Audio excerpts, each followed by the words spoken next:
See, I find um, it a bit surprising that a commercial facility is being allowed to be built within 1 kilometer of a very sensitive border area, which is partly disputed with Pakistan, and where in whose proximity a number of operations have been fought in earlier times.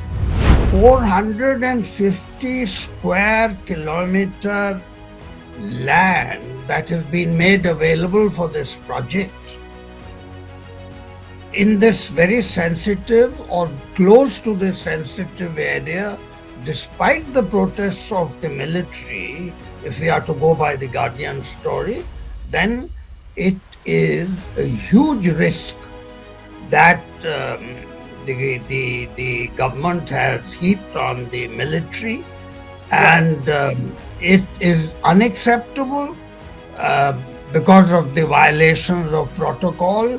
And not only that, I have not heard of any MOD intervention in operational matters. And if that intervention took place, then the Chief of Army Staff or the DGMO or the relevant military official would object. And the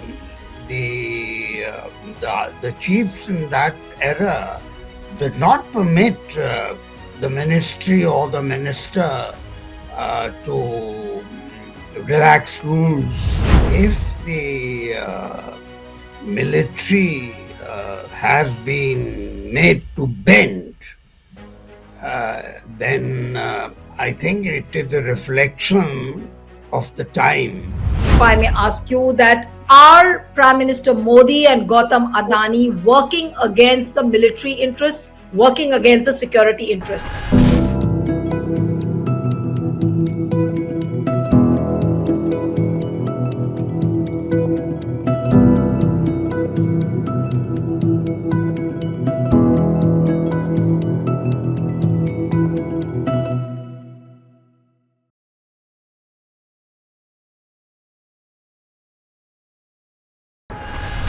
Hello and a warm welcome to HW News Network, your one-stop show, truth be told, for some engaging and thought-provoking conversations. British newspaper Guardian has come out with an expose which shows that the Modi government has compromised with the security interests. It has compromised with the border security as well, and only to benefit his friend Gautam Adani. Now, what does this report say? If you look at the story which The Guardian has published, it says that the Indian government relaxed national security protocols along the Pakistan border to make way for a renewable energy park, a project ultimately handed to one of India's richest men, Gautam Adani. Now, this is related to the Khavda plant, which is the largest renewable project in the world, and of course in the state of Gujarat as well. And what this paper has reported is that the national security concerns have been raised over the project after private communications and confidential government minutes seen by The Guardian showed the Defense Ministry amended security protocols on behalf of the developers to make sensitive territory on the India-Pakistan border commercially viable. And they have cited the documents as well. And they have cited several official communication, a letter which was written prior to April 2023 by Gujarat officials to the Prime Minister's office requesting the matter be raised with the Ministry of Defense. Then various meetings followed, and then the matter was formalized.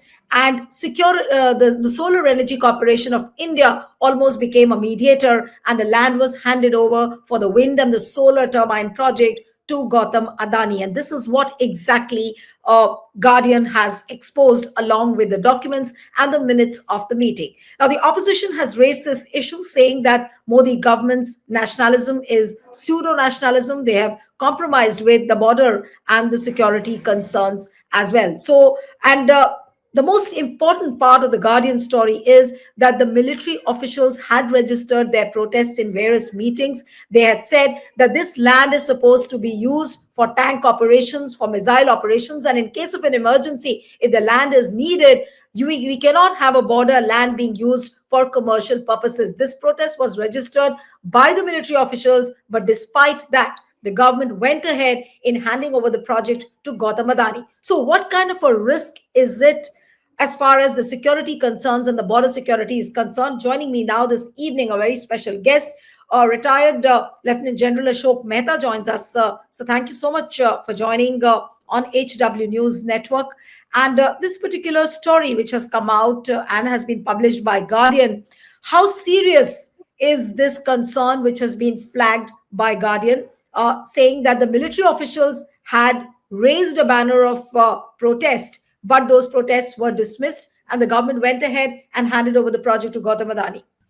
Subject to the veracity and credibility of the Guardian report, as somebody who has participated in all the wars India has fought, and IPKF in Sri Lanka and counterinsurgency, I find um, it a bit surprising that a commercial facility is being allowed to be built within 1 kilometer of a very sensitive border area, which is partly disputed with Pakistan, and where uh, in whose proximity a number of operations have been fought in earlier times.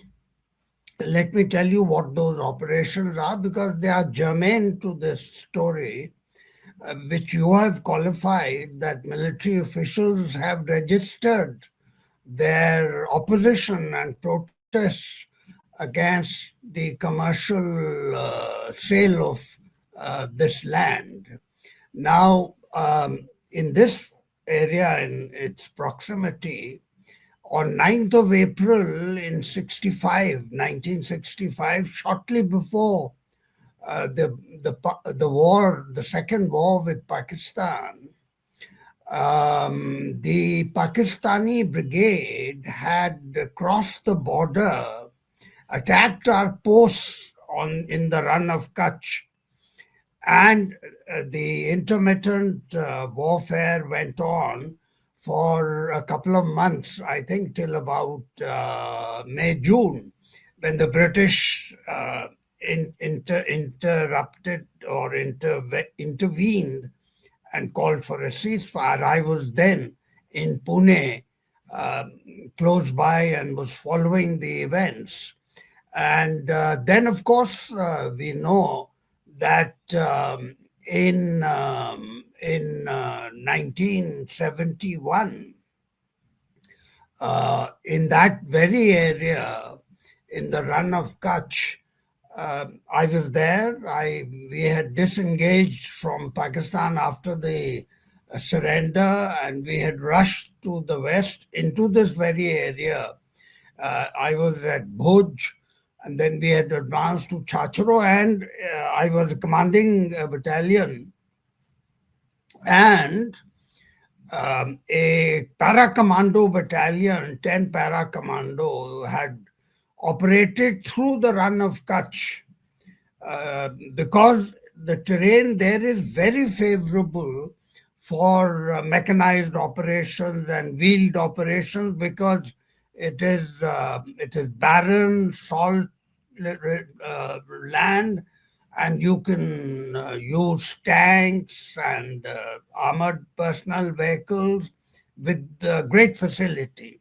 And General Brigadier Bhavani Singh, had carried out this operation, and in that area. And we also know that a number of reconnaissance patrols have been done by camel battalions in that area. And in August 1999, 10th of August, I think, an Indian MiG 21 shot an Atlantic reconnaissance aircraft of the Pakistanis, which was flying uh, close to the border and violating the 10-kilometer protocol. Uh, we are not sure whether it had actually crossed over, but it was certainly within the 10-kilometer protocol between India and Pakistan, that there would be no flights, no military deployment, because that's a very sensitive area. So that was the other incident that happened in 1991, shortly after the Kargil War. And of course, we all know that in that area is also Sir Creek, where which is still disputed with Pakistan. So the 450 square kilometer land that has been made available for this project in this very sensitive or close to this sensitive area, despite the protests of the military, if we are to go by the Guardian story, then it is a huge risk that the government has heaped on the military, Right. and it is unacceptable because of the violations of protocol. And not only that, that in order for this land to be given for this project, they have relaxed the 10 protocol uh, law or rule in the other border areas also. No, but Myanmar. General Mehta, what is most concerning is that the details show that if you look at the Guardian story very carefully, it says that the Defense Ministry amended the security protocols on behalf of the developers. Now, have you ever heard of the Defense Ministry ever in your tenure having amended certain protocols, relaxing rules for private developers, or is it you find this as something which is very unprecedented? Well, in our time, there were no Ambanis and there were no Adanis, and I don't. I've served a fairly long time, and I've worked in the Ministry of Defense in the defense planning staff when it was initially raised. I have not heard of any MOD intervention in operational matters. And if that intervention took place, then the Chief of Army Staff or the DGMO or the relevant military official would object, and the chiefs in that era did not permit the ministry or the minister to relax rules In just fact, like that for a in commercial fact, sale.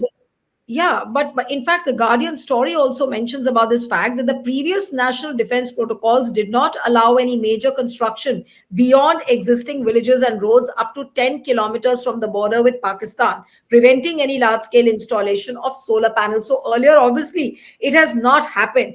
But the documents show that Gujarat government, which is controlled by Modi's BJP, lobbied at the highest levels for the protocols to be relaxed to make land in the Ran of Kutch available for both solar and wind construction. I'm just quoting what Guardian has written. So, what are the apprehensions now as a former military official, sir? What is your apprehension and what is the kind of risk to which India is exposed now, especially at the borders of Ran of Kutch and several other instances which have been pointed out in the Guardian story? Say, for example, the borders along China, Myanmar, Nepal. What is the kind of risk which India faces currently? Well, I'll come to the risks in a moment.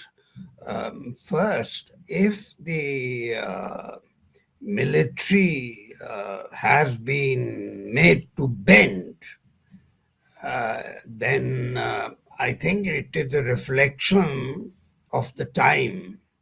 When I say it is a reflection of the time, I am suggesting that these days the government is able to exert enormous pressure, and the military accepts that pressure, um, which is evident from a very recent example of Agniveer. When Agniveer happened, there was enormous criticism amongst us veterans because it was completely absurd and an operational risk of high magnitude. But somehow it seems that the chiefs were coerced and went public, saying what a great thing it is. And yet, if you look at a book uh, where some excerpts were published in newspapers, a book by a former chief, only very recent, General Narawane, Four Stars of Destiny, then he is called this as a bolt from the Agniveer, as a bolt from the blue. And he's also talked about the operational difficulties he had in the line of actual control when Operational Snow Leopard was going on. I mean, it's quite astonishing what he has written, and actually, that book has been banned. We'll No, never but see the light of day. And no, not just that, not Nilu, not just that. Another book written by another former chief, Nirmal Vij, which is critical of the handling during Kargil, is also been banned. no, but So it is very much possible that pressures that this government is capable of, and indeed has been able to put pressure on the military to do things that they would otherwise not do. So this is a risk, and the right, risk surely. applied not just to this border but to other borders also. Right, right. But General Mehta, I want to ask you something that, all these tall claims which Prime Minister Modi keeps making, he goes for photo op moments, on Holi and Diwali, he'll get pictures clicked with the Jawans. Then he'll talk highly about the nationalistic approach of the BJP. So, all this nationalism and his love for the army, the love for the Jawans, does it look like a pseudo nationalism when you see stories like these what have been published in Guardian, that here is a government who compromises on the border security, who compromises on the military interests, and then Prime Minister Modi goes for photo ops? Isn't this a dichotomy? Is this a pseudo sentiment for the army, for the Jawans, which Modi reflects? Well, my view on this as a old timer is very different from the contemporary view.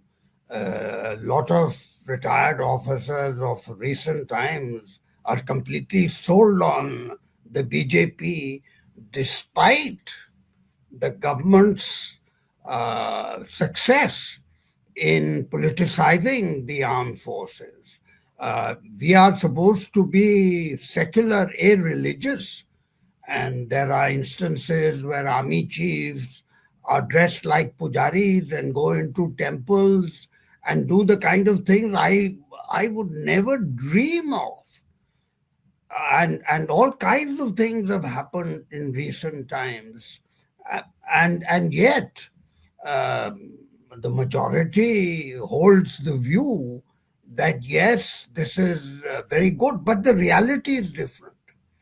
And the reality has to be judged or gauged from not the notional application of what you call nationalism or patriotism, but by creating a deterrence, by making your military strong, by making it completely professional, which it is, I have no doubt about that, making it apolitical and secular, But that has not happened, and you can gauge this from two things.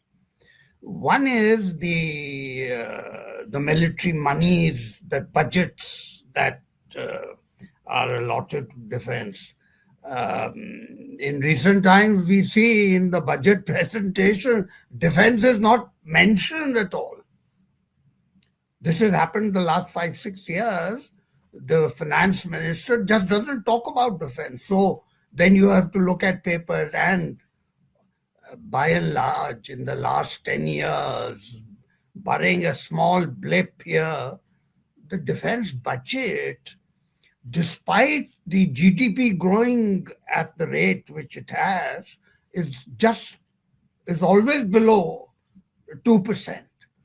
And all the parliamentary standing committees have talked about the kind of equipment they have, vintage equipment, modern equipment, legacy equipment, and the proportion that is needed.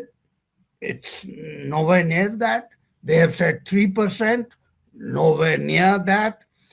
And so the our adversary, our main adversary, I would call it our enemy, is China. And True. it's business as usual with China, and the Chinese spend 330 billion on defense, and we spend 80 billion. Right. So, and there is no effort to catch up with China. And there Right. is this mistaken belief in this country amongst the top leadership that there'll be no war. But you do not go, military planners do not say that there will be no war. Military planners create capacities and capabilities so that deterrence is in place. That deterrence is missing. Otherwise, the Chinese would not have done what they did in Right. 2020. Absolutely. Now, coming back to my last two questions in reference to the Guardian story, my General Mehta, do you think that now countries like China, Pakistan, for them now India is a sitting duck? If at the borders you have wind and solar projects of Gautam Adani, does India become a sitting duck now in the hands of these countries? Well, the sitting duck, yes, in that particular area, we are vulnerable. We have taken a risk, and therefore there is vulnerability. And lots of tank men, officers have spoken about the risks that this government has allowed to be taken because it will mitigate our own operations. It will encourage and facilitate Pakistani operations in that area. And as I mentioned in the beginning, that that area is a very lucrative terrain for mechanized operations. So certainly a risk has been taken here, but by relaxing the rules in other borders, let's take the border with Bhutan, the what we call the Siliguri corridor, the chicken's neck. Now that chicken's neck is about 30 kilometers, and Bangladesh is not any more gratified with India for its liberation war. Bangladesh is the new Bangladesh. They've forgotten what we Absolutely. did in our martyrs. And, Right. and therefore, the immediately in the northern border, contiguous with the chicken's neck, is the Tista River that Right. flows through, and that Tista River project has been handed over to the Chinese. And up in the north, 30 kilometers or 40 kilometers, a little more perhaps, is the Doklam area, which is disputed, where there was a confrontation in 2017. So we've magnified the risk by relaxing a 10-kilometer rule in that area. And you could apply this to other borders, Bangladesh, Nepal. True. So overall, it's a big risk that we have taken by amending protocols. So my final question to you, General Mehta, is, and in very candid words, if I may ask you, that are Prime Minister Modi and Gautam Adani working against the military interests, working against the security interests? Very candid answer from you. Well, the candid answer, without naming anybody, is that's No, I have for taken you. names. I have taken names, and I have asked you this question. You can take names. I won't take names. That's for it's your prerogative as a journalist. But I will say that the people involved in this, commercial deal, the government and the gentleman perhaps in this under the circumstances is suspect as a gentleman, um, have endangered national security by relaxing rules and by allowing a commercial project to come up within a very vulnerable area, which facilitates, which would have facilitated our operations in that area, and which will now provide an advantage to our adversary, the Pakistan, with whom we fought 3 wars. Right. Thank you so That's it. much. Yeah. Thank you so much, General Mehta. Always a pleasure having you on the program. Thank you, sir. Thank you. Thank you. Stay ahead with our cutting edge news app. Instantly access the latest shorts in just 1 minute and breaking news in just 50 words. Download now for a smarter, faster news experience.